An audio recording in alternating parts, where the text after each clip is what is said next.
আসসালামু আলাইকুম। ডেইলি লিমন ব্লগে আপনাদের সকলকে আবারও স্বাগত জানাচ্ছি।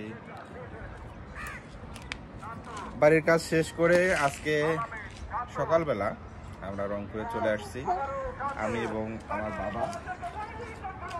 আসলে আমরা একটু দেরিতে আসতাম, কিন্তু আমাদের যে বাড়ির মিস্ত্রি, হেড মিস্ত্রি আজিজুল ভাই, ওনার মা দীর্ঘদিন থেকে অসুস্থ ছিল, উনি কালকে মারা গেছে। তো মূলত তাড়াতাড়ি আসার কারণ হচ্ছে ওনার মায়ের জানাজা অ্যাটেন্ড করছি, আব্বু আর আমি। ওনার মাকে মাটি দিতে গেছিলাম, যার কারণে সকাল সকাল চলে আসছি। তো যেহেতু 2 দিন মোটামুটি আমাদের ভালোই পরিশ্রম হয়েছে, আজকে একটু রেস্ট নিয়েছি সারাদিন।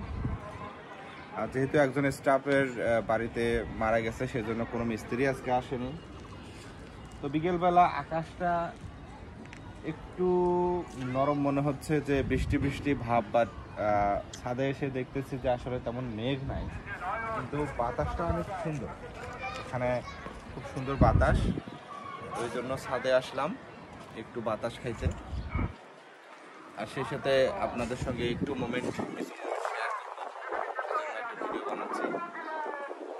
আসলে মানে তেমন কোনো বিষয় যে আলাদা টপিক নিয়ে কথা বলবো, বিষয়টা এমন না। জাস্ট এতটুকুই যে আমি দীর্ঘদিন থেকে আজিজুল ভাইকে দেখতেছি।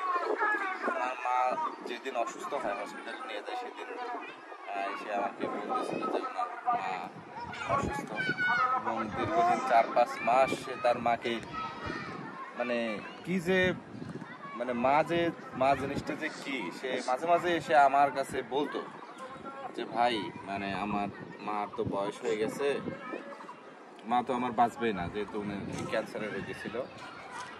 তো একটু তার সেবা করতেছি, এবং কালকে মারা গেছে।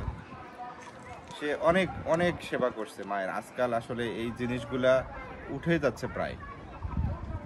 আমরা বিভিন্ন জায়গায় দেখি, ইউটিউব ফেসবুকে দেখি যে বাবা মাদেরকে রাস্তায় ফেলে দিয়ে আসতেছে, বৃদ্ধাশ্রম থেকে লোকজন সে রাস্তা থেকে তুলে নিয়ে যায় বৃদ্ধাশ্রমে রাখতেছে। এটা আসলে আমাদের একটা চরম সামাজিক অবক্ষয়।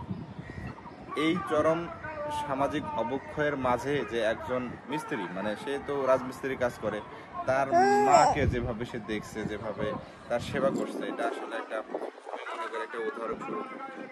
এবং সে তার অনেক অনেক সেবা করছে। তো এই জিনিসটাই আর কি আপনাদের সঙ্গে শেয়ার করতেছি, যে আমাদের ফ্যামিলি বন্ডিংগুলো আসলে স্ট্রং করা দরকার। ফ্যামিলিতে মা বাবা ভাই বোনদের মানে মাঝে যে সম্পর্কটা, এটা আরও অনেক ভালো করা দরকার।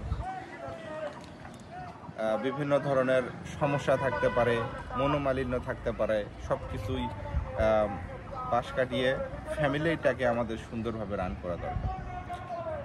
তো আজকের ভিডিও এ পর্যন্তই। সবাই ভালো থাকেন, সুস্থ থাকেন। আল্লাহ হাফেজ।